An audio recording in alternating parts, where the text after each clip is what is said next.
Na, kapaliwanagan na at nalulungkot lang muna tayo sa umpisa. Ang bilis na nga ng responde ng pulis, dahil sa lumuwag yung kalye. But the irony of this is that we heard, and as you can see, there is an exchange of ideas and knowledge and experience discussing matter while we are going after to those criminals. And I think any policeman will agree with me, time is an essence.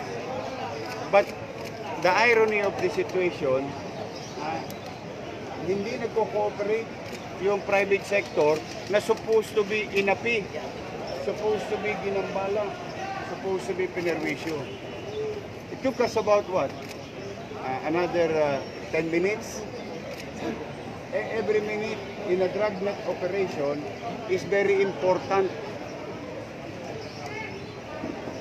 That's the saddest part. But anyway, that's water under the bridge. Now, through General Danao and members of the SOCO, investigation, Police Station 11 is now investigating and processing. And that's the most important thing.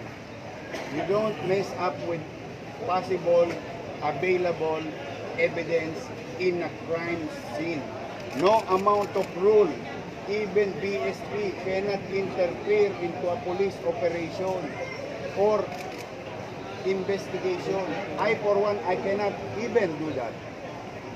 So I hope that this incident to the financial institution, please revisit your memo. Please revisit your rules.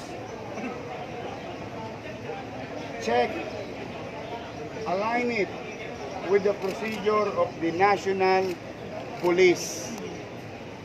I don't like this thing to happen. Sayang, nakakapanghinayang. But anyway, hindi naman kami na-perwisyo. Negosyo nila na-perwisyo. Nandito kami para ni General Danao at ng mga pulis na tungkulin nila at ang lokal na pamahalaan ng tungkulin namin. If you will not cooperate, especially we have doubts in our mind. Kailangan ma-erase yung doubts ng policeman sa initial na investigation nila, sa initial na information sa amin.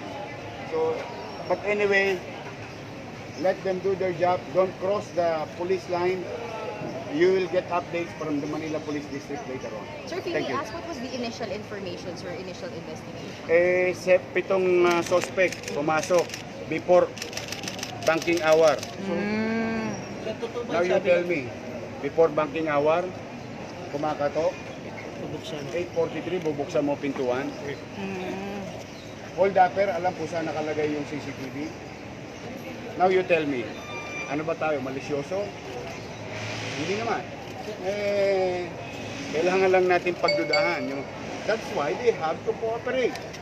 If they want this crime to stop, and to be resolved, they have to cooperate.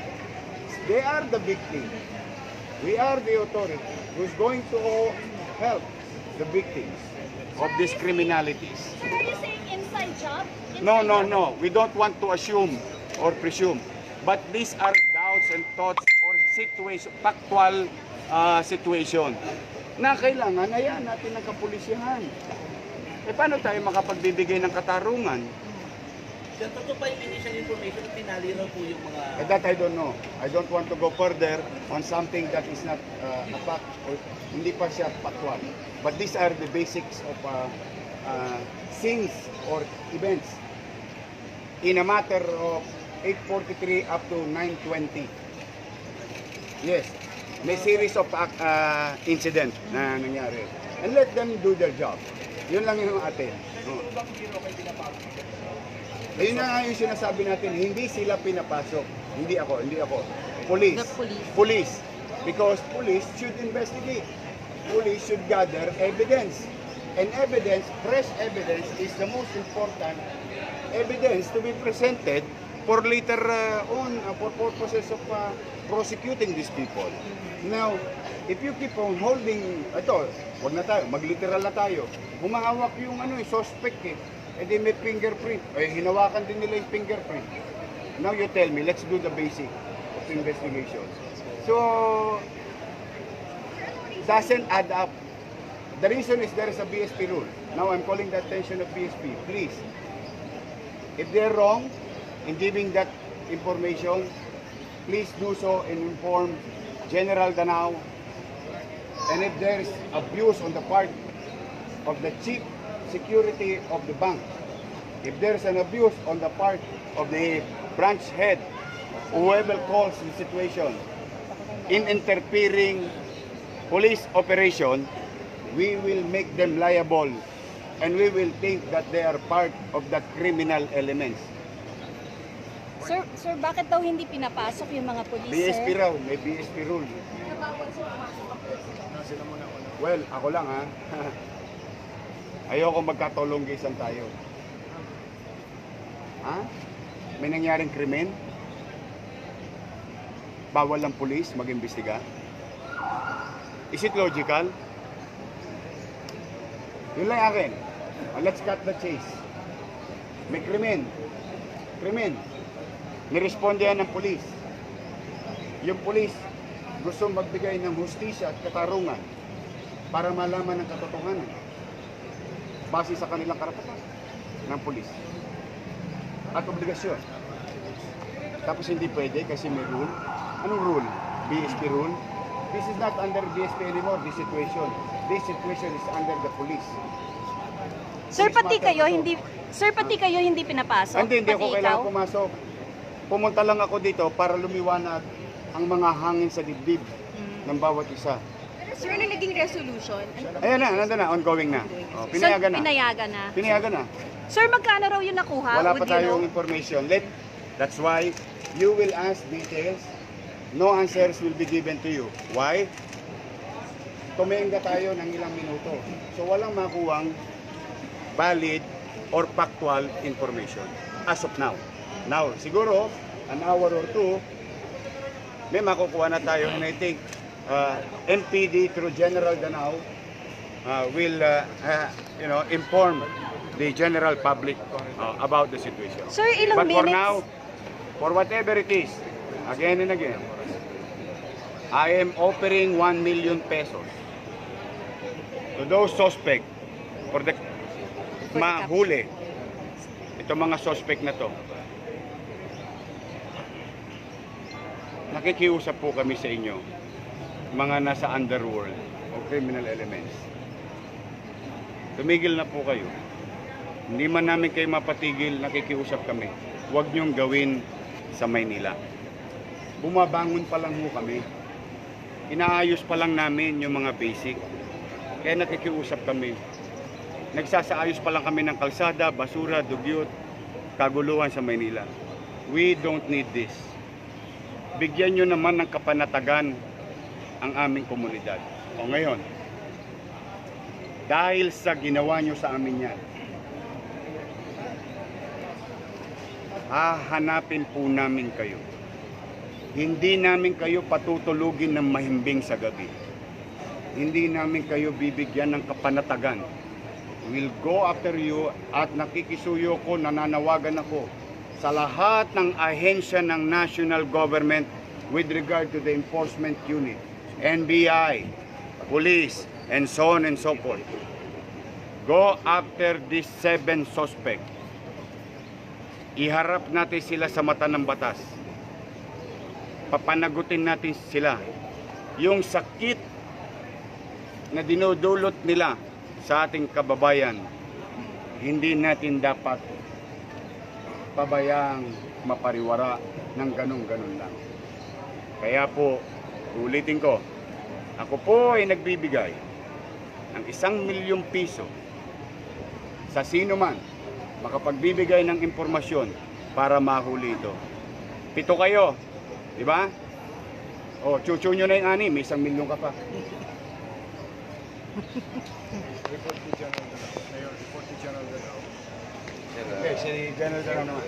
Dumating yung ating police at 9:18. Sir, We pakilakas. received the report 9:18. Dumating ang police 9:20.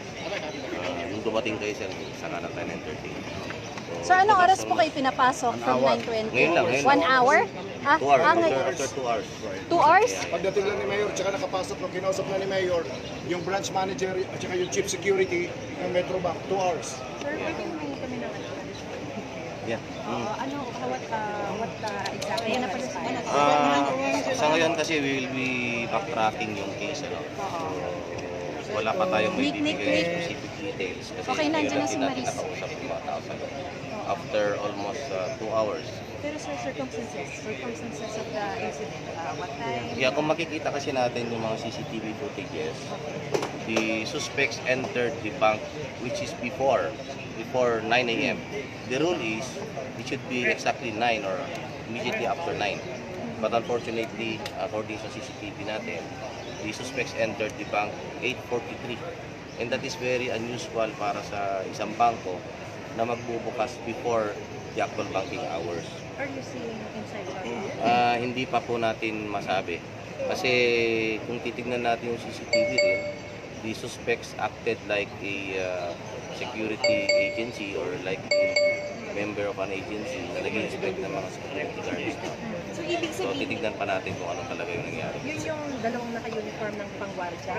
Hindi na, naka-civilian sila eh. Yeah, so yun nga yung very unusual dyan. Why would you open a bank which is before the banking hours? Ano? So yun sana yung gusto nating maimbestigahan kaagad. Because in a police operations like this, time is of the essence for us, no? We really need to, kaya lang, unfortunately, kailangan pa nating hintayin yung mayor para lang ma-entertain tayo. So, it took us almost 2 hours bago natin nakausap yung tao sa loob.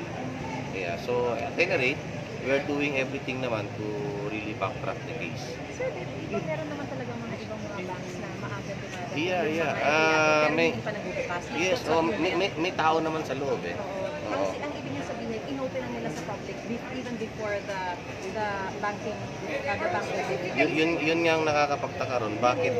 Bakit nakapasok yung dalawa before the actual banking hours? And which is 9 o'clock. Nakita nyo naman, nakapaskil sa pintuan nila dyan na it's 9 a.m. And yung dalawang suspect na nakapasok entered the premises at around 8:43. Sir, ano pong itsura nila? Were they wearing mask? Ano po yung dating? Naka-helmet eh. Anyway, the CCTV will be shown later. So let us just give time for our investigators to back up. Sir, but inside job, one of the angles? Yeah, nakita nyo naman. Ngayon lang kami ng-13. Mabuti nga, dumating si Mayor. Kung hindi siguro siya dumating, baka hanggang ngayon, di pa kami kinakausap. Sir, meron ba namang pera? Yun po ang hindi pa natin alam. Opo. Inside job, lang angle. Hindi po natin alam. Ano ba ang Unang-una kasi, ang nakakapagtaka dyan is bakit nakapasok sila ng before banking hours. Number 2, yung nakapasok, alam nila kung saan kukunin yung CCTV footages eh. Kung ako kasi mang-hold up, definitely yung CCTV na kung saan nakalagay yung yung tapes o yung video tape niya, dapat naka-secure yan. Pero alam nila kung saan kukunin eh. So, yun ang mga titignan natin. So kahit matagal ka na nagmamanman dun sa lugar,